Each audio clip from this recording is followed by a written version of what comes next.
the Bengals. Okay, we talked last week about, well, the Bengals need defenders. The Bengals need this. Now, that Bengals team needs a corner. They need a safety, obviously. They need a linebacker. Logan Wilson got hurt yesterday, potentially. That looked like a thing. The younger corner, though. Yeah, very young corner. Very fast, too. And they're young, they're young in that secondary. But when it comes to they need an offensive line, man. They can't block anything. I mean, TJ and Alex Highsmith had a field day yesterday.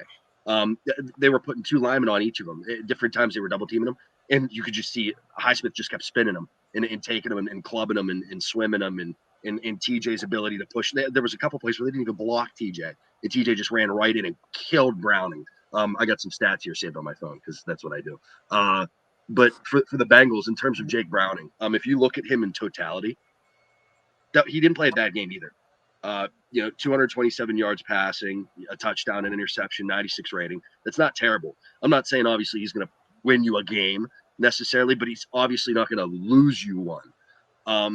If you can just give this guy some time, man. But by the way, Mixon yesterday could not get it done, man. You cannot have him struggle that badly at running the football without Joe Burrow as your quarterback, or you're not gonna win. I know, Justin, you were flipping on red zone and stuff like that yesterday. You were saying they were showing a decent little highlight of that game because there was a lot of kind of like flashiness going on with some of the plays and stuff like that.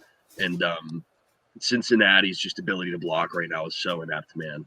And it's hard. And they're not gonna. They might lose a lot of games going out, but they're not going to lose every game going out. They're going to find a way to win a couple games because they just have that talented of a team. And you're going to be out of contention really for Joe Alt or Fashionow from Penn State, or now you're really, I mean, like I said last week, I think they peaked a little bit too early.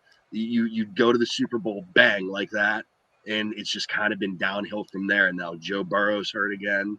I just don't like how that looks for them. It's kind of sucks a little bit if I'm a Bengals fan. I think long term they'll still be all right though. It just they got to make good decisions and right decisions, and fix the line, of course. Yeah, the line's bad. It's not good. And when in terms of the Pittsburgh, everything went great yesterday. I'm happy. You got to put points on the board. Deontay dropped passes in the end zone, 2 of them. One of them was a good play by, I think it was DJ Turner. And then the other one was just, I mean, there were fans that were like, they should have challenged it. Well, okay, maybe it was a touchdown. Maybe Pittsburgh should have challenged it. Either way, Deontay cannot drop that ball like that. You have to hold on to it so there's no question. It's a no question thing. But yeah, I mean, dude, great game. I'm loving it, dude. Like I said, dude, I went to bed on Sunday night. I'm pretty sure my hand was in my pants all night. That's a great way to go to sleep. That was me last year, brother. Even when Justin Herbert had the broken ribs. I think your quarterback breaking his ribs early is like, I don't know what it does to the team, but it just makes your team just galvanize or whatever it is and get ready behind your dude and they just start playing better out of nowhere. Or it's just having a schedule. Can we talk about the game? Matt Canada just really sucked that bad. Matt Canada's awful. I think that's been very much confirmed.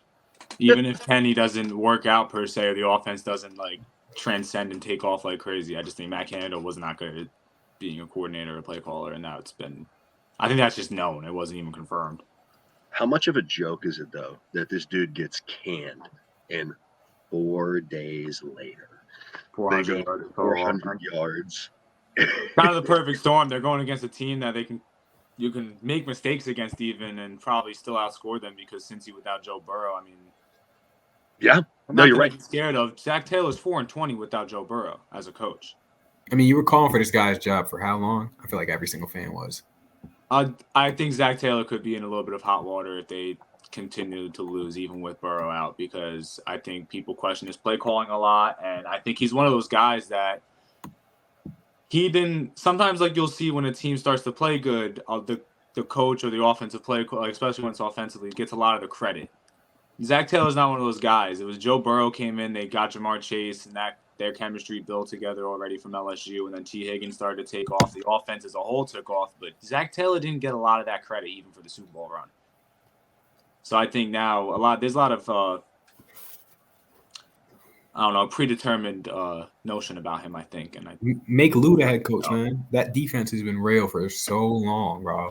Well, I think he has a chance to get a job still.